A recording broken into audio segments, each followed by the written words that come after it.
राष्ट्रीय पुरस्कार समारोह और संगोष्ठी का आयोजन। कई विद्वान लोग, कला से जुड़े हुए, समाज से जुड़े हुए यहाँ पर प्रबुद्ध वर्ग के लोग पहुंचे हुए हैं और आप देख रहे हैं कि सांस्कृतिक प्रस्तुतियों का भी आयोजन किया जा रहा है और मध्य प्रदेश के मुख्यमंत्री डॉक्टर मोहन यादव की मौजूदगी है।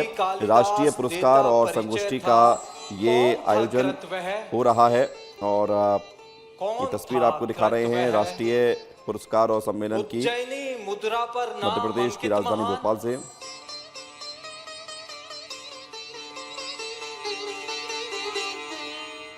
उज्जैनी मुद्रा पर नाम अंकित महान, उठा दिया था जिसे इतिहास के पटल से, गुप्ता के प्रेम से। तो राजधानी भोपाल में 9 जनवरी से 11 जनवरी तक कुशाभाऊ ठाकरे अंतर्राष्ट्रीय कन्वेंशन सेंटर में 19वां डॉक्टर विष्णु श्रीधर वाकणकर राष्ट्रीय पुरस्कार समारोह और 3 दिवसीय राष्ट्रीय संगोष्ठी का आयोजन किया जा रहा है, जिसमें शामिल होने के लिए मध्य प्रदेश के मुख्यमंत्री डॉक्टर मोहन यादव पहुंचे हैं। और बड़ी खबर यह है कि मुख्यमंत्री डॉक्टर मोहन यादव के द्वारा पद्मश्री यशोधर मठपाल को पुरातत्व, अभिलेखागार और संग्रहालय विज्ञान के क्षेत्र में उनके योगदान के लिए 2 लाख रुपए के पुरस्कार से सम्मानित किया जाएगा। यह अवसर 19वां है इस कार्यक्रम का और पद्मश्री श्री यशोधर मठपाल को, जो कि पुरातत्वविद हैं, आर्कियोलॉजिस्ट हैं, और उनको ये पुरस्कार दिया जाएगा। प्रशस्ति पत्र, सम्मान पट्टिका और 2 लाख रुपए दिए जाएंगे। 3 दिवसीय ये राष्ट्रीय संगोष्ठी का आयोजन हो रहा है, जिसमें विशेष प्रदर्शनियों का भी आयोजन किया जाएगा और विरासत स्थलों का भ्रमण भी यहाँ पर लोगों जो पहुंचेंगे उनको कराया जाएगा। ये कुशाभाऊ ठाकरे अंतर्राष्ट्रीय कन्वेंशन सेंटर की तस्वीर आपको दिखा रहे हैं। यहाँ पर इस कार्यक्रम का उद्देश्य है विरासत संरक्षण और पुरातत्व में अनुसंधान को बढ़ावा देना।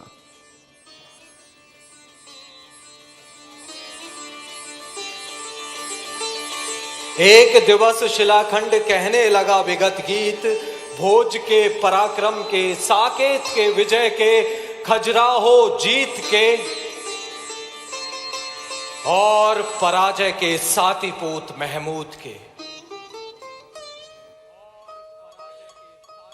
इस संगोष्ठी में 3 प्रमुख विषयों पर चर्चा भी की जाएगी।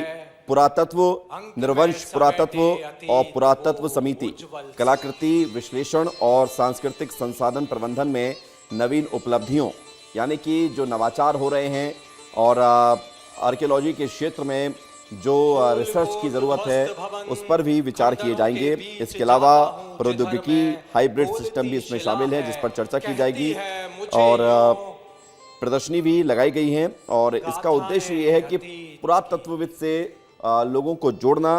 भारत के विरासत और ज्ञान परिदृश्य में ये राष्ट्रीय आयोजन एक महत्वपूर्ण उपलब्धि के रूप में उभर कर सामने आया है, जिसमें देश भर से प्रख्यात विद्वान, वरिष्ठ प्रशासक, नीति निर्माता, शिक्षाविद, शोधकर्ता और विरासत क्षेत्र के एक्सपर्ट इसमें शामिल हो रहे हैं।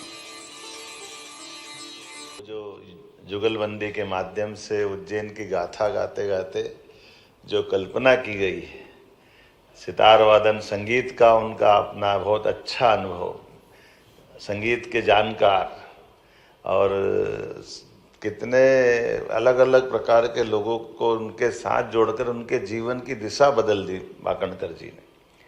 मूर्ति कला, चित्रकला, पुरातत्व और संस्कृत, डोंगला, मूलतः वो उज्जैन के जंतर मंतर में पंडित पुरुषोत्तम जोशी जी के साथ जाकर के उनके संस्कृत सीखने का उनने अपना एक क्रम चालू किया।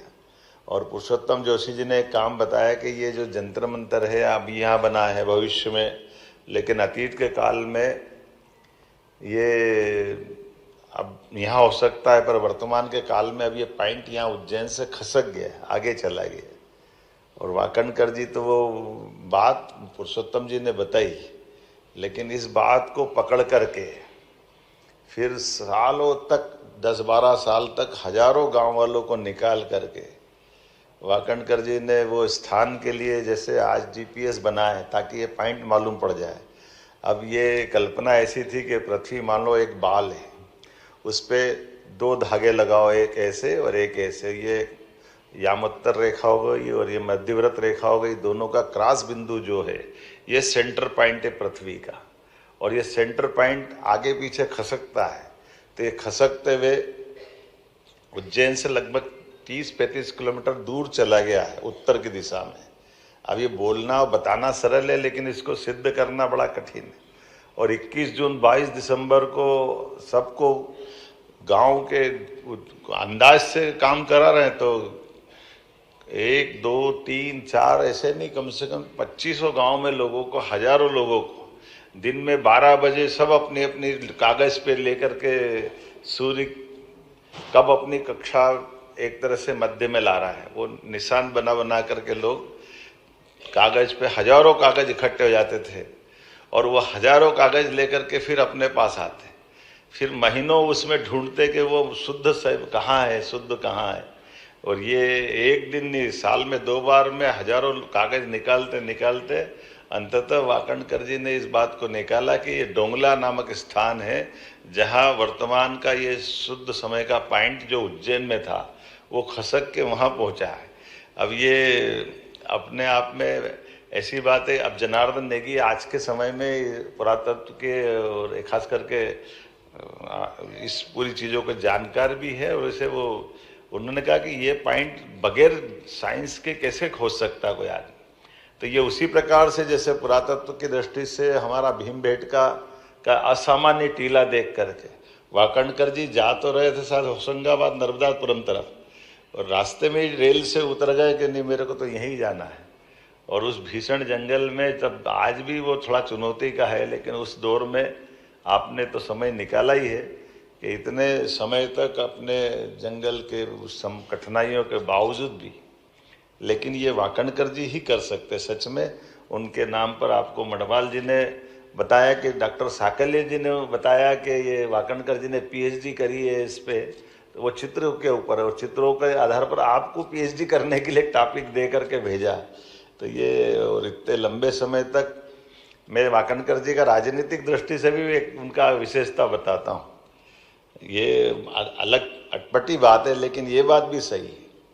वाकणकर जी का उज्जैन का अनुभव मेरा उनसे बहुत अलग अलग प्रकार का, विद्यार्थी परिषद में भी उन्होंने काम किया, संस्कृति खासकर वो कला संस्कृति को लेकर के तो पूरा जीवन है ही है।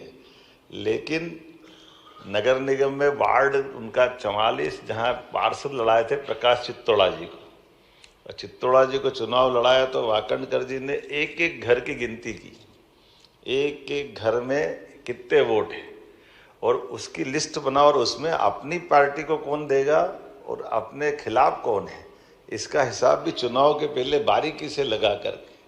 और ये मेरे लिए बड़ा अच्छा अनुभव, जो मैंने बाद में मुझे साइंस कॉलेज में काम आया, तो बारीकी से रखते रखते जितने चुनाव में वोट जिस दिन डलेंगे उसके 2 दिन पहले हिसाब लगा के अपन इतने वोट से यहाँ जीतेंगे जो यहाँ कोई हरा नहीं सकता अपना। तो ये वाकणकर जी का ये जो अपना आकलन है, पूर्वानुमान है कि अब मशीन में वोट डल जाए तो समझ में आए, गिनती हो जाए, लेकिन वोट डले ही नहीं, और एक वार्ड के अंदर का भी हिसाब कितना बारीकी से रख ले। और ये कला को कैसे समर्पित है कि सच में जो जुगलबंदी के माध्यम से बता रहा है कि आज पूरे मालवा के कई कई गाँवों में, मैं अगर कहीं से भी शुरू करता हूँ, हमारे यहाँ बोरेश्वर महादेव है दंगवाड़ा का, वहाँ गांव गांव में लोग वाकणकर जी आए थे, वैसा लगा सब पुरातत्व के प्रति उनने एक तरह से आंदोलन जागृत कर दिया। कहाँ कहाँ कैसे कैसे जहाँ मिल जाए, और कितने बड़ा पत्थर हो उठा के लाने की कोई गुंजाइश नहीं, तो अपने कंधे पे रख के चले आ रहे हैं। और घर तो ऐसा कर लिया था जगह जगह, वास्तव में वो हीरे मोती से बढ़कर समझते थे वो सारी चीज़ों को अपने पास के संकलन में।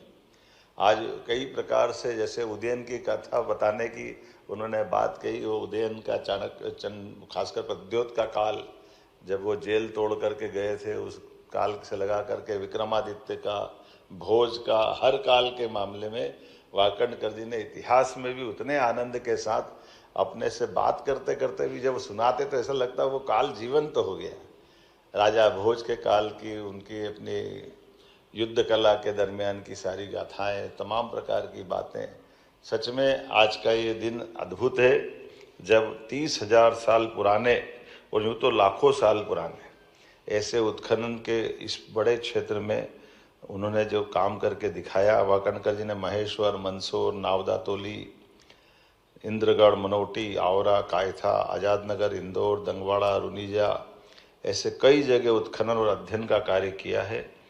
खास करके सरस्वती की नदी कोई मिथक नहीं है, एक वास्तविक नदी है जिससे राजस्थान, हरियाणा, गुजरात के क्षेत्रों का संरक्षण करते हुए जो आज की घग्गर और हकरा नदी प्रणाली ही प्राचीन सरस्वती का अवशेष मानी जाती। मैं मान के चलता हूँ कि उनके भारत, यूरोप, अमेरिका में 4000 से अधिक शैल चित्रों की खोज और अध्ययन करके जिस ढंग से उनने काम किया, और वो दौर है कि जब एक तरह से वैचारिक रूप से भी वो छिपाते नहीं थे कि वो राष्ट्रीय स्वयंसेवक संघ के स्वयंसेवक है। और उस आपातकाल के दौर में इंदिरा गांधी जी ने उनको पद्मश्री अनाउंस किया। ये भी हमारे लिए उस दौर का, और दोनों दल कोई भी हो, लेकिन उनकी उस चुनौती के काल में भी, और वो घटना भी बड़ी जोरदार है। आज राष्ट्रीय स्वयंसेवक संघ का शताब्दी वर्ष चल रहा है। ये भी स्मरण करना पड़ेगा कि जब प्रकाश चंद्र सेठी जी ने आके बताया, वो उज्जैन के थे, मुख्यमंत्री थे, कि वाकणकर जी आपको पद्मश्री मिली है, आपको दिल्ली पद्मश्री लेके जाना है, आना है आपको। तो लेने जाने के लिए जैसे वाकणकर जी का स्वभाव था कि मैं तो अपने गणवेश में जाऊँगा, हाफ पैंट पहन करके, उनको देना हो तो दे, नहीं देना हो तो मत दे। सेठी जी उलझन में पड़े कि ये कौन सा संकट है, जिस संघ पे प्रतिबंध लगा दिया उसकी गणवेश पहन के आप पुरस्कार लेने जाओगे तो फिर वो देना कि नहीं देना। लेकिन वाकणकर जी ने कहा उनकी इच्छा हो तो दो, नहीं तो मत दो। बड़ी मुश्किल से वाकणकर जी इस बात के लिए सेठी जी ने उनको तैयार किया कि एक काम करो, संघ की टोपी लगा लो, बाकी का तो आप शुभ वेश पहन लो तो चलेगा, आप अपना, लेकिन टोपी चल जाएगी। वाकणकर जी का वो आग्रह, और वाकणकर जी ने वाकई संघ की काली टोपी लगा करके पद्मश्री ली। ये भी उस दौर में जब आपातकाल में हजारों लोग जेल में बंद है संघ के कारण से, लेकिन वाकणकर जी अपने विचारों के लिए कैसे प्रतिबद्ध है। सच में उनकी जितनी बात करो उतना कम है। इसीलिए हमारी सरकार ने उनके सम्मान में, जहाँ भीमबेटका है, ये रातापानी अभयारण्य डॉक्टर विष्णु श्रीधर वाकणकर के नाम पे करने का निर्णय किया है। हमें इस बात का आनंद है। हम इस तरह से उनके उस योगदान को स्मरण भी कर रहे हैं, और ये एक तरह से फॉरेस्ट के लिए भी उनका नाम गया। अभी जंगल वाले क्षेत्र में वाकणकर जी बचे थे, तो उनके कामों के आधार पर वो सब क्षेत्रों के साथ साथ वन विभाग में भी उनका काम का उल्लेख उनके नाम से जाना जाएगा। मैं मान के चलता हूँ, आज जब मैं यशोधर मठपाल जी की बात करता हूँ तो इनके शैल चित्रों की कला, योगदान वाकई अद्भुत है। आपने विशेषकर भीमबेटका, शैलाश्रय, उत्तराखंड के बारेछिन, केरल में गहन अध्ययन किया है। मध्य प्रदेश के पुरातत्व, कला, संस्कृति में भी आपने योगदान दिया है। आपके कार्य और शोध अपने लिए, हम सबके लिए एक अलग प्रकार का एक तरह से गौरव करने वाला भी है। मानव संग्रहालय में भी आपने काम किया है, और अपने बलबूते पर उत्तराखंड के अंदर भी एक बड़ा संग्रहालय स्थापित निजी स्तर पे किया है। मैं आपका भी वंदन करता हूँ, अभिनंदन करता हूँ। सच में मध्य प्रदेश सरकार आपके माध्यम से गौरवान्वित होती है, इस नाते से कि जब हम आपसे इस तरह के इस पूरे आयोजन के साथ आपको सम्मानित कर रहे हैं, तो मैं माननीय प्रधानमंत्री जी को भी धन्यवाद देना चाहूँगा। जोरदार अभिनंदन माननीय प्रधानमंत्री नरेंद्र मोदी जी का। नरेंद्र मोदी जी के भी इतने प्रकार के काम है, इतने सारे तरीके से सोचते हैं, क्या क्या कैसे कैसे करते हैं, अपनी आंखों के सामने दिखाई देता है। चमत्कार का चमत्कार तो सरकार बनाने का ही है। कोई सोच नहीं सकता था कि अपने बलबूते पर अभी तक 30 साल से जो गठबंधन की सरकार बनती आई थी, 2014 में अपने बलबूते पर एक दल की सरकार पूर्ण बहुमत की बनाने का, आज़ादी के बाद अपोजिशन का उनका रिकॉर्ड भी भारत के लोकतंत्र का बड़ा रिकॉर्ड है। ये हमारे लिए 2014 का, और जिसने एक बार सरकार बनाई, दूसरी बार वो दौर ऐसा था कि टिकते ही नहीं थे। बड़ी मुश्किल से 24 दलों से सरकार अटल जी ने शुरुआत की थी, लेकिन उस मिथक के बाद मनमोहन सिंह जी ने भी यूपीए की सरकार बनाई, लेकिन मोदी जी ने न केवल 14 में बनाई बल्कि 14 तक बनते बनते 19 में उन्होंने पाकिस्तान को घर में घुस के मार करके हमारे देश के दुश्मनों से, आतंकवादियों से निपटने का तरीका भी भारत का कैसा होना चाहिए, ये नया दौर दिखाया। माननीय मोदी जी को धन्यवाद एक तरह से उस दौर के लिए जब हम कला, संस्कृति, इतिहास, पुरातत्व तो ये सब की बात करेंगे तो ये कामों के साथ साथ एक पुरातत्व का भी बड़ा काम कर रहे हैं। वो बड़ा काम ये कि आज से 1000 साल पहले 11 जनवरी 1000 साल पहले जब महमूद गजनवी ने सोमनाथ के मंदिर पे अपने ढंग से हमारे आराध्य को, मंदिर को ध्वस्त करने का उस समय के इतिहास का एक कलंक लगा था और बड़ा खराब घटनाक्रम था।